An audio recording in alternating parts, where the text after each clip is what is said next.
Shalom Bapak Ibu semua yang dikasihi oleh Tuhan Yesus.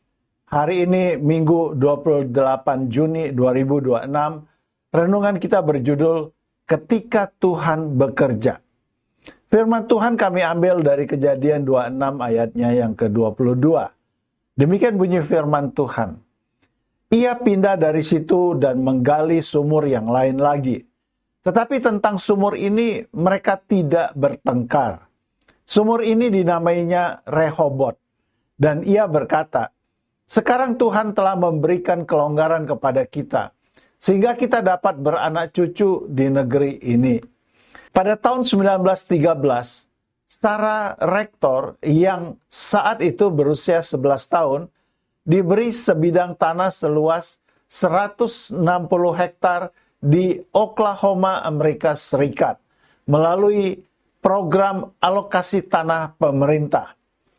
Karena diskriminasi rasial yang begitu kuat saat itu di Amerika Serikat, lahan pertanian terbaik dan tersubur disediakan hanya untuk para pemukim kulit putih.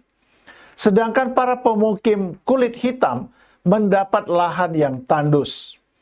Demikianlah dengan Sarah. Sebagai perempuan kulit hitam, ia mendapat tanah yang tandus dan yang tidak diinginkan orang.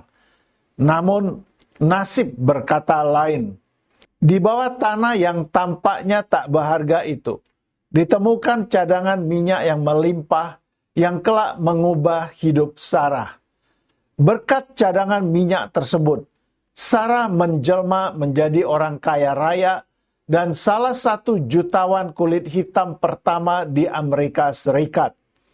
Diskriminasi rasial yang dialami Sarah ternyata tidak membuatnya menjadi miskin dan hidup susah. Kisah Sarah Rektor mengingatkan kita pada kisah Ishak di Alkitab. Ishak juga mengalami diskriminasi dari orang Filistin karena dia seorang pendatang.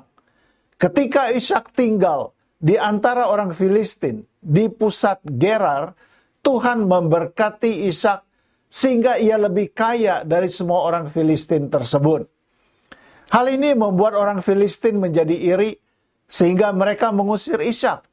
Ishak pun pergi dari Gerar dan tinggal di lembah. Ia menggali kembali sumur-sumur yang dahulu digali oleh ayahnya Abraham, namun ditutup oleh orang Filistin. Tetapi para gembala orang Filistin mengklaim sumur-sumur tersebut sebagai milik mereka, sehingga mereka bertengkar dengan para gembala Ishak. Ishak dan para gembalanya mengalah dan menggali sumur yang lain. Kali ini pun para gembala orang Filistin mengklaim sumur itu menjadi milik mereka dan kembali bertengkar dengan para gembala Ishak. Lagi-lagi Ishak dan para gembalanya mengalah dan menggali sumur yang lain di Rehobot. Maka Ishak pun menetap di situ dan diberkati oleh Tuhan. Orang Filistin tidak berani lagi mengusik Ishak. Malahan mereka mendatangi Ishak dan berdamai dengannya, sebab mereka telah melihat Tuhan membela dan memberkatinya. Dimanapun kita berada, apapun yang kita kerjakan, dan bagaimanapun orang memperlakukan kita, jika Tuhan sudah bekerja memberkati kita, maka tak ada seorang pun yang mampu menghalanginya. Jangan takut jika menghadapi perlawanan dari orang lain yang mencoba mendiskriminasikan kita karena iman kita kepada Kristus. Atau rekan kerja yang berusaha menjatuhkan kita dengan memfitnah kita di hadapan atasan. Ataupun kompetitor bisnis yang berusaha menghancurkan bisnis kita. Percayalah selalu kepada Tuhan dan bersandarlah hanya kepadanya. Maka Ia akan memberkati hidup kita tanpa terhalang oleh usaha jahat manusia. Berkat kita tidak ditentukan oleh tempat di mana kita tinggal atau bekerja, tetapi oleh perkenanan Tuhan atas hidup kita. Kata-kata bijak hari ini, Sekuat apapun manusia berusaha menjatuhkan kita, Tuhan jauh lebih kuat mengangkat kita naik.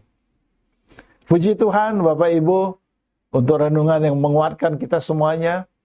Mari kita akhiri bersama-sama dengan berdoa. Bapa, ketika orang memperlakukanku dengan tidak baik dan berusaha menyingkirkanku, aku percaya berkat-Mu selalu ada untukku. Dalam nama Yesus aku berdoa. Amin. Sangat benar apa yang disampaikan renungan hari ini. Jangan pedulikan orang yang menghambat hidup kita. Sebaliknya, tetaplah percaya kepada Tuhan. Tuhan akan menjaga dan melindungi kita. Selamat beribadah. Tuhan Yesus memberkati ibadah kita semuanya. Haleluya. Amin.